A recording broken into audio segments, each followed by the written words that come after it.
یعنی جب روزہ فرض کرو، جب سحری کے وقت میں روزہ رکھ رہا ہے آدمی، تو یہ تو جو ہے نا بصوم غد نویت من شہر رمضان، یہ تو ایسے ہی بنا لی لوگوں نے، کوئی یعنی اس کا یہ کوئی سنت نہیں ہے، نہ کوئی منقول ہے، منصوص ہے، نہ صحابہ کرام سے، نہ حضور اقدس صلی اللہ علیہ وسلم سے، یاد رکھنے کے لیے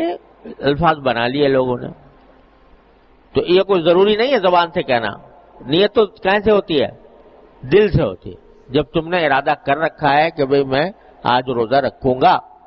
اور سحری کھا رہا ہوں، سحری کے بعد روزہ رکھوں گا، بس ہو گئی نیت۔ زبان سے کہنے کی ہرگز ضرورت نہیں،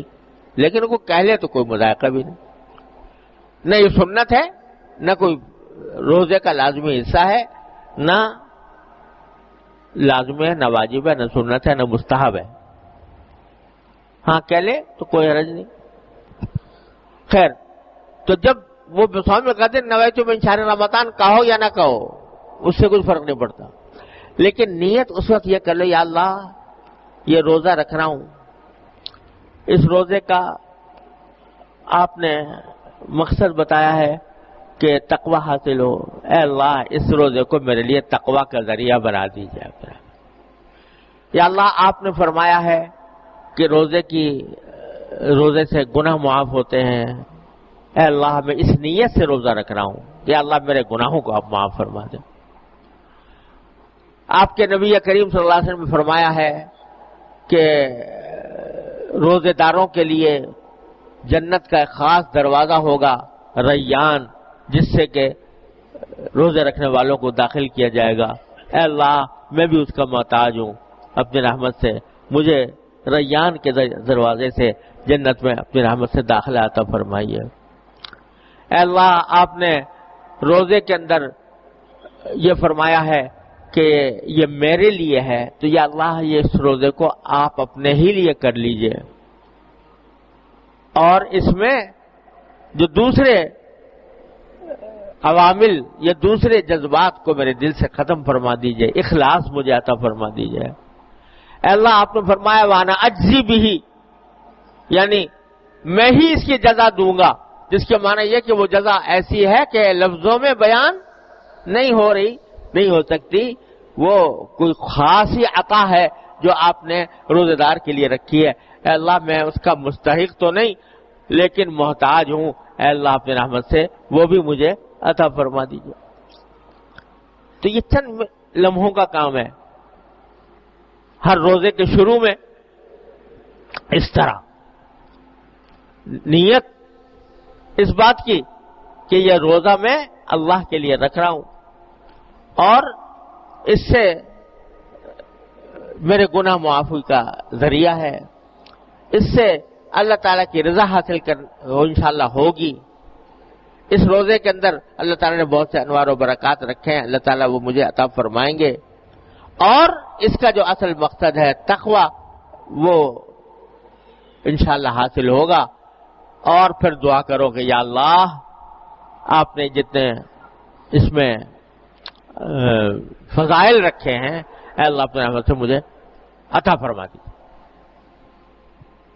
کتنی دیر لگتی ہے اس کام میں؟ کیوں بھائی کتنا وقت لگے گا؟ 5 منٹ بھی نہیں لگیں گے، ہیں 1-2 منٹ کا کام ہے، دل نیت کر۔ لیکن جب یہ اس نیت کے ساتھ، اس دعا کے ساتھ روزہ شروع ہوگا تو اس کے انوار و برکات انشاءاللہ کہیں سے کہیں پہنچیں گے۔ اس کا اہتمام کر کے دیکھو، جب افطار ہو رہا ہے تو افطار کے وقت میں بھی یہ تصورات کرو کہ یا اللہ آپ نے اپنی رحمت سے توفیق عطا فرمائی، اپنے رحمت سے توفیق عطا فرمائی، مجھے روزہ رکھنے کی، روزہ مکمل ہو گیا، تو اللہ آپ کا شکر، الحمدللہ، اللہ آپ کا شکر ہے کہ آپ نے یہ توفیق عطا فرما دی، روزے کی تکمیل کی توفیق عطا فرما دی۔ اور ہمارے حضرت والا فرمایا کرتے تھے کہ وہ 2 باتیں کر لیا کرو ہر عبادت کی تکمیل کے موقع پر، ایک اللہ تعالیٰ کا شکر اس کی توفیق پر، اور دوسرے استغفار اپنی کوتاہیوں پر، کہ اللہ جو اس روزے کا حق تھا وہ تو میں ادا کر نہیں پایا، روزے کا حق مجھ سے ادا نہیں ہو سکا، پتہ نہیں کتنی کوتاہیاں رہی، کتنی غلطیاں ہوئی، اللہ معاف بھی فرما دی، الحمدللہ استغفر اللہ۔ تو روزہ جب شروع کیا اس نیت سے کیا، اس دعا سے کیا، روزہ جب ختم کیا تو شکر ادا کر کے کیا، استغفار کر کے کیا، اس وقت بھی دعا مانگ لو۔ روزے کی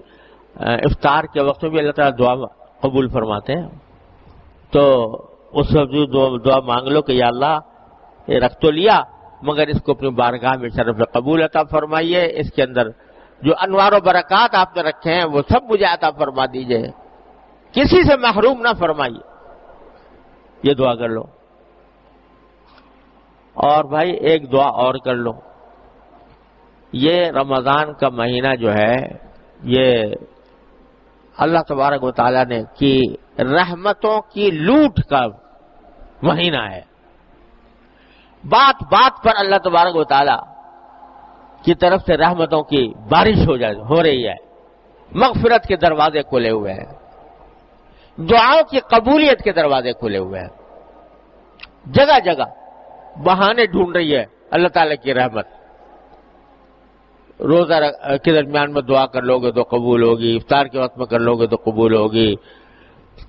روزہ رکھ لیا تو قبول ہوگی، تراویح پڑھ لی تو مغفرت ہو جائے گی، خدا جانے کیا کچھ اللہ تبارک و تعالیٰ نے وعدے فرمائے ہوئے ہیں اس کے۔ تو یہ دعا کا خاص موسم ہے، یہ دعا کا خاص موسم ہے کہ اس میں اللہ تبارک و تعالیٰ سے اپنی ساری حاجتیں، ساری ضروریات اللہ تبارک و تعالیٰ کی بارگاہ میں پیش کر کے اس کو مانگنے کا موسم ہے۔ تو چونکہ مانگنے کا موسم ہے اور مانگنا ہمیں آتا نہیں، مانگنا آتا ہی نہیں، مانگنے کے لیے بھی تو سلیقہ چاہیے نا، تو وہ نہیں آتا، نہ مانگنے کا سلیقہ آتا ہے، نہ مانگنے کے الفاظ آتے ہیں، نہ مانگنے کی اہمیت دل میں ہے، نہ مانگنے کے لیے صحیح الفاظ کا انتخاب کر پاتے ہیں، کیا کیا مانگیں یہ بھی پتہ نہیں، کیا چیز مانگنی چاہیے کیا نہیں مانگنی چاہیے۔ تو ہمارے حد قربان جائے نبی کریم صلی اللہ علیہ وسلم کی تعلیمات پر کہ آپ نے ہم جیسے جاہلوں کو یہ بھی سکھا دیا کہ کیا مانگو، ارے مانگنا نہیں آ رہا تو مانگنا بھی انہی سے مانگو، مانگنا بھی انہی سے مانگو، انہی سے کہو کہ یا اللہ مجھے تو مانگنا بھی نہیں آ رہا، اپنی رحمت سے مجھے مانگنے کا سلیقہ عطا فرما دے۔ اللہم انی اسألک خیر المسألہ، اب یہ دعا فرمائی رسول کریم صلی اللہ علیہ وسلم، اللہم انی اسألک خیر المسألہ وخیر الدعاء وخیر الاجابہ، اے اللہ مجھے بہترین جو مانگنے کی چیز ہے وہ مانگنے کی توفیق عطا فرمائی، اور بہترین دعا کی توفیق عطا فرمائیے، اور بہترین طریقے سے اس کو قبول بھی فرما لیجیے۔ تو وہ تو بارگاہ ایسی بارگاہ ہے کہ اس میں جس کو مانگنا نہیں آتا وہ مانگنا بھی انہی سے مانگے، وہ بھی کہہ دے کہ یا اللہ مجھے مانگنا نہیں آتا، اپنی رحمت سے مجھے مانگنا بھی سکھا دیجئے۔